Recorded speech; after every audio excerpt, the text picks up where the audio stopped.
I hope everyone is having a great day. And we've been doing a series of sermons on the 10 plagues, and today we are in Exodus chapter 10 on the plague of darkness. And I was thinking about this, and I thought a really good title would be like when God turns out the lights.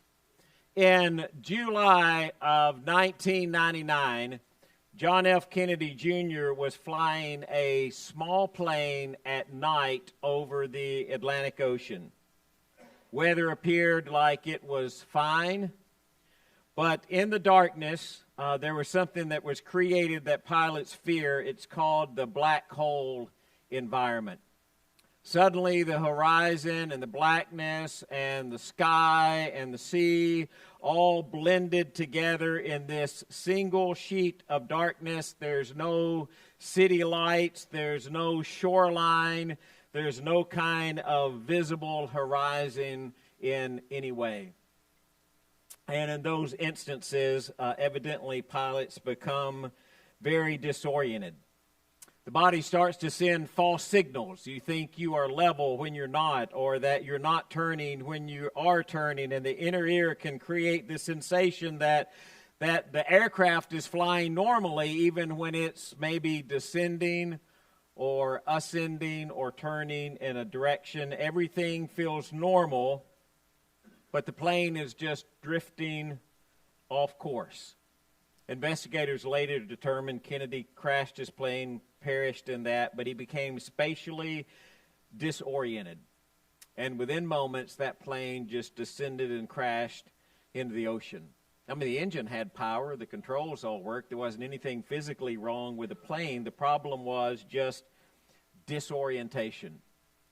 When you read in Exodus, there's a great verse in Exodus about the darkness. And God says, stretch out your hand toward the heaven, that there may be darkness over the land of Egypt, a darkness to be felt, a darkness you can feel.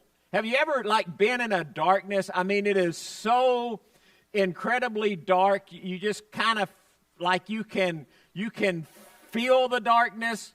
I was trying to think the darkest places I have been. Physically, not spiritually or emotionally. Okay, we'll get to that in a minute. But I was trying to think about physical darkness, and probably the only one I can really grasp that is one of those like a darkness that can be felt is that darkness that you feel sometimes when you're in a cave. The year I took the kids to CIY, we went to a cave, and I've been to a couple of other caves in life. You've been in a cave where they have a light down there, but when they turn out the light, I mean, you just cannot see anything. I mean, you can hold your hand up in front of your face, but it is so dark. I remember when we were in that cave, I held my hand up to see my hand. It was so dark I couldn't see it, so I was going to get my hand closer to my face, and I hit myself in the nose with it because it's just so dark you can't see anything. And God said this darkness is going to be so dark that it's like you can feel it. It's so dark. And when you're in darkness like that, it's pretty easy to get disoriented. It's pretty easy to get where we really can't find our way, or we get a little bit off cue. So, Bristol, are you going to come up here and help me? All right, so Bristol is going to come up here and help me. And I'm going to show you how you can kind of get disoriented a little bit with darkness. All right? Bristol, I probably should have got somebody to do this other part, but that's okay. So, you can't see that, but I have a blue line right here. So, I got this blue line, and it's right across the stage. So, Bristol, can you see that? Yeah. You can see this blue line. All right, what I want you to do is I want you to get on this blue line, and I want you to put one foot in front of the other, like that. I'm old, and I can't even do this, Bristol, but I want you to hold your hands out, and I just want you to walk right straight down that blue line, and don't get off the line, okay? There we go.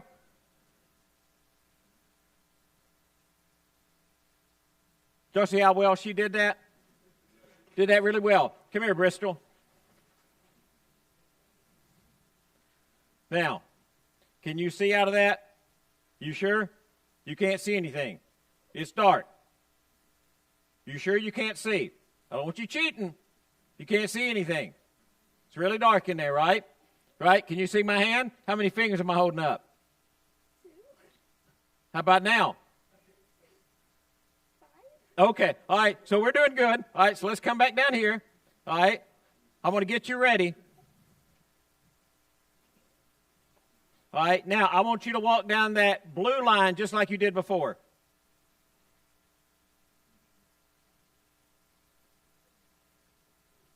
Are you on the line? Oh, okay. She did pretty good. She did pretty good. All right. Bristol, if I was grading you on walking a line in the dark, you would get an A. So, thank you. Think about disorienting darkness like that. Let me ask you. Do you think you live in a world that's gotten disoriented? Think you live in a world that's just kind of gotten where it's just not, I can't make this work, Travis. I don't know if something happened back there. The God of this world has blinded the minds of unbelievers so that they may not see the light of the gospel of the glory of Christ, who is the image of God. You think we live in a world that's gotten disoriented? That it's like if God is the horizon and what God chooses in life is the horizon that we're flying toward, that we've kind of gotten going, and it's like it's really hard to stay focused on if we're flying level or if we're veering off to one side or veering off to another side. If you just started grabbing the news and reading the news and all the things that's happening in our world, what do you think you would see? Man, I live in a world that I think it's just pretty disoriented. I live in a world that's kind of the darkness that you can feel. That I'm not sure my world can really see as much of the light of Jesus as it needs to see. And I think what happens with that is I'm like that John F. Kennedy Jr. flying that plane. What happens if I'm not very careful? I'll start flying that plane, and instead of relying on the instruments and looking at something outside of myself to see if I'm really flying level, if I'm really headed to where I'm supposed to be headed, I start looking at all the other things that are around me. And as I start looking at all the other things that are around me, what happens is I start getting off course, and I start losing my way, and I start losing my stability, because all of these things in the world are telling me that something else is more important than they really are. And I'm just telling you, it's easy for me to get disoriented in the world. And I think that's what happens to us sometimes. And we have to step back and we have to think about that, and we have to think about how is it that we get back on the right path. Because what happens is without light, we lose our way. We forget where we're going. There's another thing about darkness, and sometimes darkness is just deceptive. I mean, it's not like it's disorienting. It's not that we can't see clearly. It's just we start looking at all the things that are around us, and we start interpreting everything incorrectly. And sometimes that's what happens to me. There was this ship, the USS Atlantic, and this was back Nova Scotia.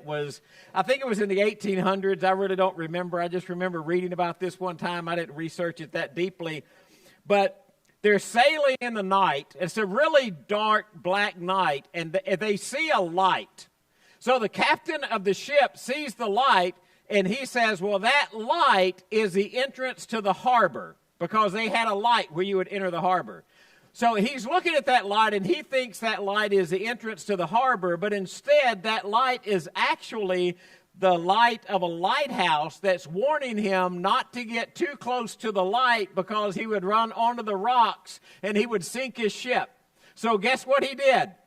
Looking into the darkness and seeing the light, and he says, oh, that's the light of the harbor. Let's just sail right straight toward that. And they sail straight toward that until they get there, and they hit the rocks, and the ship sinks, and 200 and something people die. The light was doing what the light was supposed to do, right? The problem wasn't the light. The problem was the interpretation of the light. He didn't understand what the light really was about, and because of that, he got off course and he made a bad decision, because darkness sometimes can just be kind of deceptive. So I'm going to have Braxton come up here, and Sybil and Clay, and we're going to show you how easy it is to get deceived by darkness. Now, Braxton, I'm going to ask you to do something really hard. All right? You okay with that? Yeah, you're all right with that, aren't you? Yeah. Braxton says, yeah. All right, look, I want you to go right there. Sybil, I want you to come over here. Clay, I want you to come over here. All right? Now, the two of you don't need to do anything yet. You'll know your part in a minute. All right? Braxton, you ever been lost as last year's Easter egg? That's how I feel most of the time. That was a joke. Lost as last year's Easter egg. You see that egg, Braxton? Can you walk over and pick it up? You can? That's pretty good, Braxton. Hey, I want the egg back now. I didn't tell you could have the egg. You see that egg?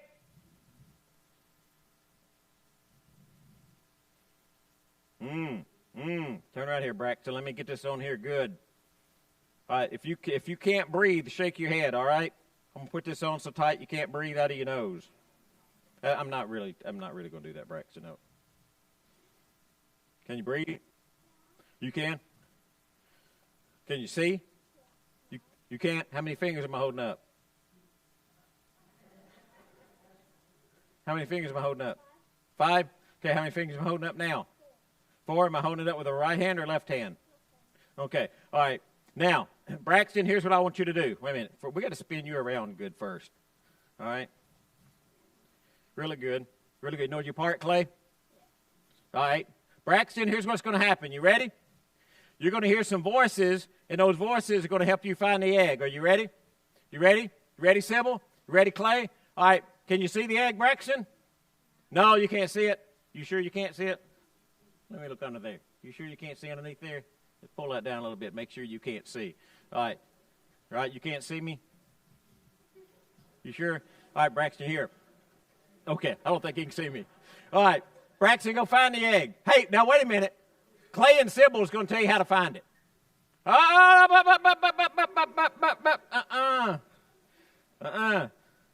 Now can you see me? All right, are you good? All right, ready?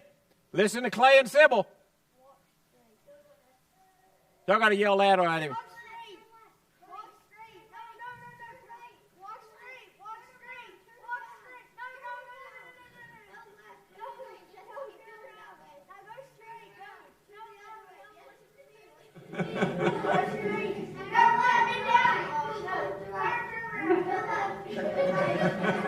Are you having a problem, Braxton? Where's the egg, Braxton? Right there? Take it off so you can see, can't you? Let me ask you something. Yeah, get that egg. Don't give Braxton a big hand. Flying. Thank you. What was the problem? What was the problem? Distraction. Deceptive. Because you get in that darkness and you're not really sure how to make that decision and you're listening to somebody else, you're listening to something else that needs to happen. For Satan himself masquerades as an angel of light. Have you ever just sit and think about that verse for himself? For Satan himself masquerades as an angel of light. What happens when you see a light? How do you know it's the right one? Like there are some lights in the world that promise fulfillment, but really what they do is they just lead to emptiness. We want something that makes us have self-worth or value, or we're looking for something that looks like meaningful or satisfying, or something that we can just be at ease. And we're looking at that light, and that light says, I am going to give you everything in life that you need. Everything in life that you want is right here in this light. But when you get there, it's not that at all. It's just emptiness. It's like it promises pleasure or control or success or security or power. If you could just reach out and grab it, except that's really like that light. Remember the captain saw that light out there and he thought, oh, that's the light to safety. That's the light to the harbor. But it wasn't that light at all, because Satan himself masquerades as an angel of light to try to get us off course. And you look at some lights promise freedom, but they lead to bondage. And if you'll just do this one thing, then you'll have everything that you want in life, or you have all the things that you desire. But they're really not, they're not free.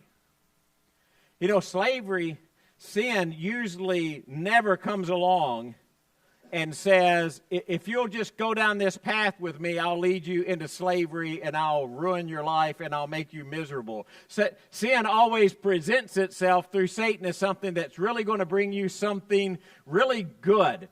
It's something that's going to make you really happy. It's something that's going to make you really powerful. And it kind of almost presents itself sometimes just as like a permission. Why don't you just go down this path? You know, there's freedom down this path. But there's not. There's not freedom down that path at all. There's only bondage. Or some of those lights present like it's wisdom. But it leads people away from God in foolishness. The things that are wise to God look like foolishness to the world. The things that are foolishness in the world are, you know, they don't look like they're the things of God. And you're looking at this and you're just thinking, okay, what is it that really makes life meaningful? What is it that gives life value? Like, where is real wisdom? And it's found in who God is. But we're cruising through life and we're in our ship and we see that light out there, and sometimes that light that the world flashes out there is not the light that we need. But if we don't have the light of God, the same thing happens. We just lose our way. We lose our thought process about where we're going. There's another kind of darkness, and this one's a little harder. It's kind of a deepening darkness. It's not experienced by people who are far from God. Many times it's experienced by those who are very, very close to God. It's the kind of darkness that is reflected sometimes in the Psalms. Why you cast down, O my soul, and why is there turmoil within me? And we know God is there, but we know that we're in a spot of life where there's just something going on. It just isn't right. When Solomon writes the Song of Solomon, he says, and he's talking about this, and in context, it's about relationship between two people, but I think it also shows something about the relationship of people with God in the spiritual realm.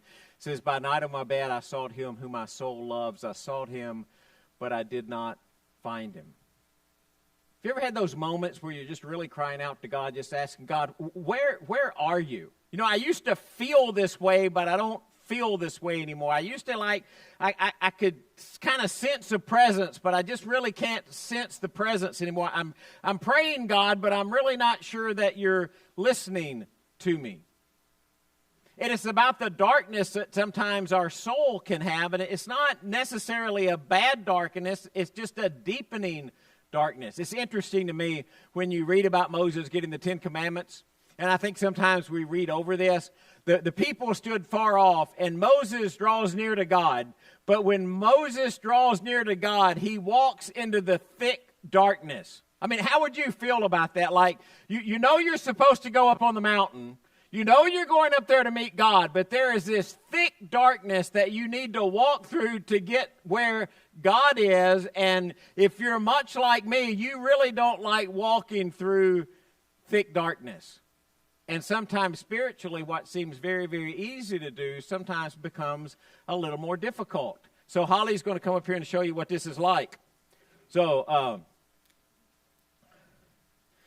Holly, I'm going to do something real simple. I'm going to put, I'll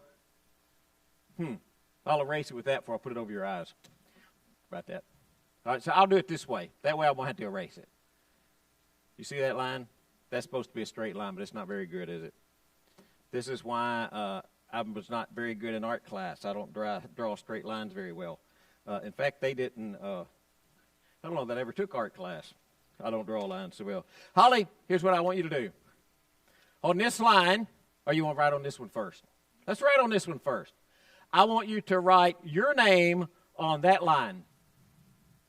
Right on that line. Okay? You got it? You know how to write your name? Pretty easy to do. Done a lot of times. All right? Can you see out of that? You sure? You're positive. You wouldn't cheat, would you? You can't see at all. How many fingers am I holding up? Am I standing in front of you or behind you? Beside me? Very good. Now, Holly, I want you can't see, right? Can't see anything? You sure? All right. I want you to write your name on the top line.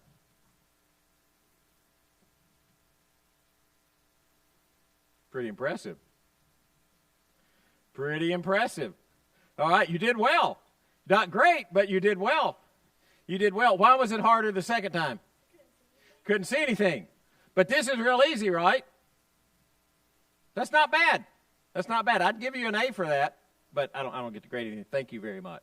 Well, why is it harder to write on the second time? Can't see where the line is, right? If you could see where the line is, could she have done this exactly right the second time? She could have done it perfectly, but she didn't.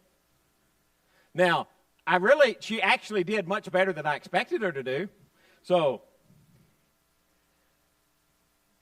what happens in dark nights of the soul? What happens sometimes when God puts us in the darkness? Do you ever think about why God would do that? And I think sometimes God removes spiritual comfort so faith can grow deeper. I just think about my own journey sometimes at these moments when you're trying to find the comfort in God, the trust in God, the belief in God, and you wonder whether something's gone wrong, but it's not really gone wrong. When we first start that journey, there's that emotional connection to God, and at least it was for me. How many of y'all, when you were baptized, you were like really excited? Like, I mean, this is a really exciting kind of thing. And so you have this emotional connection, you have this excitement, and there's this emotion that kind of gives you the stability of life, and it's wonderful, it's purposeful. But then sometimes maybe emotion fades a little bit, and a feeling fades a little bit, and you start to think, what is it that I'm trusting in? What is it that I have my faith in? Because it maybe just feels different. And we start looking at that sometimes, we think, well, that's failure. But it's not failure. A lot of times what's happening in those moments is God is making us aware of these idols that we're holding on to in our hearts. These things that really, they're like an attachment. And that attachment competes for our loyalty. Maybe it's pride or possession, maybe it's power, but maybe it's even just a desire of approval from somebody else. But God, He's just gently removing the things that cause us not to believe, not to trust, not to really give our lives to Him. And we're looking for some kind of visible confirmation. If I can see something, if I can feel something, if somebody will say something. But sometimes the deepest moments of faith don't really have any visual confirmation at all. It's just complete trust in who God is. And sometimes we go through that deepening darkness because God is helping us realize the things that we're trying to hold on to and the path that we're trying to make sure that we walk. And the lamp, it doesn't illuminate the whole path. You can just see far enough for the next step. Have you ever been in one of those situations? Like you're out somewhere in the dark, and maybe you have a flashlight, and kind of the scenario I'm thinking about, have you ever gone outside with a flashlight and the battery in the flashlight's not really good? And like you're looking and you're trying to get somewhere, but all you can see is just like where that next step is. You can't see anything beyond that next step. You got that next step, and then you're just kind of wondering, what's next after that? Now, anybody been to the Grand Canyon? Right. Let me tell you something about the Grand Canyon. We went to the Grand Canyon. I thought it was really pretty. I'm really kind of amazed at myself because you know the one thing that I did not like to do at the Grand Canyon? Huh? I didn't like to stand close to the edge. I thought I would be good standing close to the edge. I thought I would just walk right up to the edge of the Grand Canyon and I'd say, boy, that's neat. I got about like here to the edge of the Grand Canyon. I was like, I don't think I want to go any closer than that. Now, I can't remember if it was Houston or Rye. I think it was Rye. And I'm like, no, that wasn't you. Was that Houston? Yeah, Rye said, it wasn't me. Right? Well, just walk right up to the edge. Look. And I'm like, get away from the edge of that. Why would I do that? I want to fall. Right? So imagine you've got that light and you're walking up to the edge of the Grand Canyon and the battery in your flashlight's dead. Right? It just barely shines. And you just get like, you can see the next step. And you just start easing up and easing up. How many of you would walk right up to the edge of the Grand Canyon in a scenario like that? Not many. Even of those of you who say, I would do that, I don't know that you would. I know that I wouldn't. Why? Because I don't know what that next step is going to be. Some of the greatest moments of faith that you have is when you're following God and your flashlight battery is really dim and you can't see beyond the next step and you're walking up to the edge like that and you don't know what the next step is going to be. And you can't see it. You can't feel it. But you know that whatever that next step is going to be, that God's with you in that step. And you're willing to take it. And that's what happens in those deepening moments when God is working with us. And it's the same scenario. Without light, we lose our way. So what do we do in life? I mean, how are we going to make it through this? So imagine you're that pilot and you're flying that plane and you're flying and you run into the cloud bank. What do you trust? Like, I've never done this. I remember one time I was in the front seat of an airplane where a guy was flying with VFR stuff, and I was just like nervous as a cat. We say that. Does a cat ever really get nervous? I'm just curious. That's just an old saying, isn't it? And you look at that and you think, but he knew exactly what he was doing. How did he know? How did he know? He's looking at his instruments. Is he paying attention to... is he trusting himself? No, he's looking at the instruments. Maybe you're flying into the darkness, and what you need to do, you need to look at the instrument, and the instrument is Jesus. What if you're sailing that ship and you see that light out there? You think that's the light to safety. At least you can see a light, right? Like, where is the light going to come from? So you're looking out in the world, and Satan masquerades as an angel of light. There's darkness all out there. How are you going to keep your bearings? How are you going to keep your life headed the right direction? Man, if you trust your emotions or your instincts, if you follow the lights that the world offers you, I tell you, I think you're going to be in trouble. When God turns out the lights in Exodus, one of the greatest gods in the Egyptian scheme of theology was Ra. He was the god about light. But it wasn't about him at all. The same God that said, let there be light, could also shut off the light, couldn't he? But that's the one that we trust in. That's the one that we follow. That cross.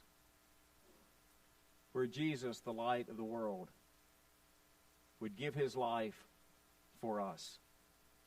So that we have light. Now, darkness is already disappearing. Darkness just doesn't know it's disappearing yet. But it's already disappearing. So you get to that 9th plague. God said, man, there's going to be darkness. And you look out in our world, and we probably don't have the same type of darkness, but we do have darkness, don't we? What are you going to trust in? What are you going to believe in?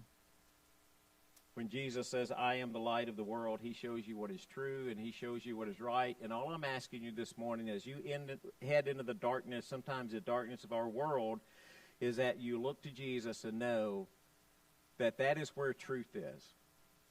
That is where righteousness is. That's where your life is. But the greatest part about that to me is when Jesus gives himself on the cross, he's not kind of pushing you out in darkness by yourself, is he? He is right there with you every step of the way. Even in moments where you feel darkness, God is still there. So I'm just asking you this morning, just trust in the light that came into the world. If you need to respond in some way, we're going to ask you to do that while we stand and sing.